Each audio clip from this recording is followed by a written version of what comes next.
ഒരു ചെറിയ ഇടവേളയ്ക്ക് ശേഷം വീണ്ടും മിഡിൽ ഈസ്റ്റ്, പശ്ചിമേഷ്യ വീണ്ടും യുദ്ധഭൂമിയാകുന്നു എന്നുള്ള വാർത്തകൾ തന്നെയാണ് പുറത്തു വരുന്നത്. അതിന് പ്രധാനപ്പെട്ട കാരണം കഴിഞ്ഞ ദിവസം ഇറാൻ പ്രസിഡന്റ് പെഷസ്കിയാൻ ഒരു ഇന്റർവ്യൂവിൽ അദ്ദേഹം പറയുകയുണ്ടായി, അമേരിക്കയും ഇസ്രയേലും മറ്റു യൂറോപ്യൻ യൂണിയൻ രാജ്യങ്ങളും നാറ്റോയും എല്ലാം തങ്ങളെ ഏത് നിമിഷവും ആക്രമിക്കാനുള്ള തയ്യാറെടുപ്പിലാണ്.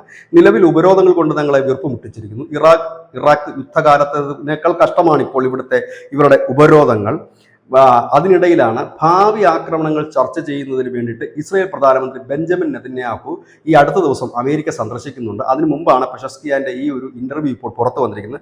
അദ്ദേഹം പറഞ്ഞ കഴിഞ്ഞ കുറേ നാളുകളായിട്ട് ഇറാന്റെ വ്യോമാതിർത്തിയിൽ ചില അസാധാരണ നീക്കങ്ങൾ നടക്കുന്നുണ്ട് എന്നാണ്. പക്ഷേ ഇസ്രയേൽ കഴിഞ്ഞ ദിവസം ഒരു പ്രസ്താവന നടത്തിയിരുന്നു. ഇറാൻ മിസൈൽ പരിശീലനം ഇറാനിൽ ആരംഭിച്ചു കഴിഞ്ഞു എന്നൊരു പ്രസ്താവനയാണ് ഇസ്രയേൽ നടത്തിയത്. അതുകൊണ്ട് തന്നെ എത്രയും പെട്ടെന്ന് ഇറാനെ ആക്രമിക്കണമെന്ന് ബെഞ്ചമിൻ നെതന്യാഹു പറഞ്ഞിരുന്നു.